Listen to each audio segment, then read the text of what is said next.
안녕하세요. 형사 전문 김서정 변호사입니다. 성범죄에서 무혐의 처분 또는 재판 단계에서 무죄 선고를 받아본 경험이 없는데 과연 진정한 형사 전문 변호사라고 할 수 있을까요? 최근에는 저희가 수사 단계에서 또 무혐의 처분을 받은 강간 사건에 대해서 말씀드리는 시간을 갖도록 할게요.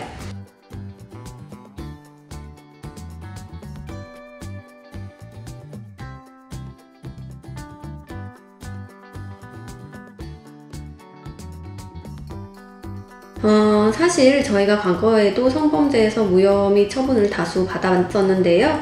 저희 경험상 성범죄가 과거에는 보수적으로 혐의를 인정을 해왔으나 점차 유죄 인정의 폭이 상당히 넓어지고 있고, 또 점차 명백한 증거의 중요성이 점차 부각되는 것 같습니다. 수사기관에 연락을 받았다라고 해서 두려운 마음에 이제 상대방과 주고받은 대화나 녹음 파일, 사진 등과 같은 것을 함부로 지워서는 안 되고, 또 변호사와 상의해서 만일 억울하다면 억울한 이유에 대해서 주장을 뒷받침할 수 있는 증거들을 변호사와 함께 추려 나가셔야 합니다.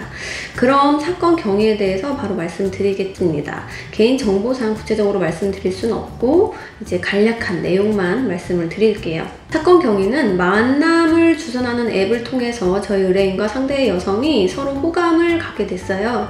그래서 서로 연락처를 주고받고 또 이제 개인적으로 연락을 해오다가 어느 날 술을 약속을 잡고 이제 술도 마시고 모텔로 이제 이동을 해서 성관계를 하게 되었습니다. 그런데 며칠 후에 상대 여성이 저희 의뢰인을 강간으로 고소를 하게 된 사건이었어요. 아주 일반적인 그런 케이스라고 볼 수도 있는데요. 강간죄는 형법 제297조에서 규정을 하고 있어요. 폭행 또는 협박으로 사람을 강간한 자는 3년 이상의 유기징역에 처한다라고 규정을 하고 있습니다. 강간죄 형량이 어마무시하죠.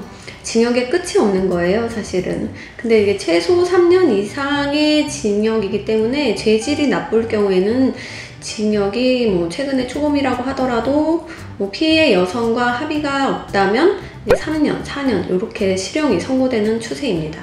저의 변론 전략은 다음과 같습니다. 첫 만남을 하고 이제 바로 모텔로 이동을 해서 성관계를 하기까지 전후에 이제 그 사정을 분석을 해보니까 상대 여성도 사실은 저희 의뢰인에게 상당한 호감을 갖고 있었던 것으로 비춰지는 정황이 대화에 충분히 담겨져 있었어요. 그리고 중요한 것은 성관계의 당시에 명백히 여성의 동의는 없었으나 무시적 동의로 해석이 가능한 행동이 얼마든지 또 저희 눈에는 비춰졌습니다. 또 성관계 이후의 대화의 또 내용을 분석을 해보니까 여성이 비록 성관계 이후에 마음이 이제 변하기는 하셨어요. 그러나 성관계 당시까지만 해도 명백히 여성도 성관계에 동의를 했다라고 해석이 될 만한 객관적인 사정들에 대해서 저희가 첫 조사 전에 분석을 해서 변호인 의견서를 제출했어요.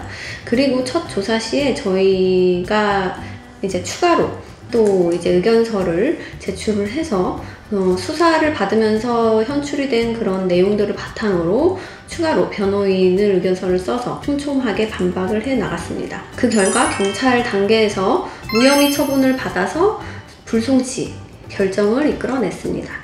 강간을 비롯해서 억울하게 성범죄 고소를 당하신 분들은 실제로 무혐의 처분을 받아본 실력이 있는 형사 전문 변호사의 조력을 받는 것이 굉장히 중요해요. 또 이제 성범죄 같은 경우는 이제 수사 초기 때부터 진술을 변호인과 함께 동행을 해서 이렇게 진술을 함께 검토하는 것이 굉장히 중요합니다.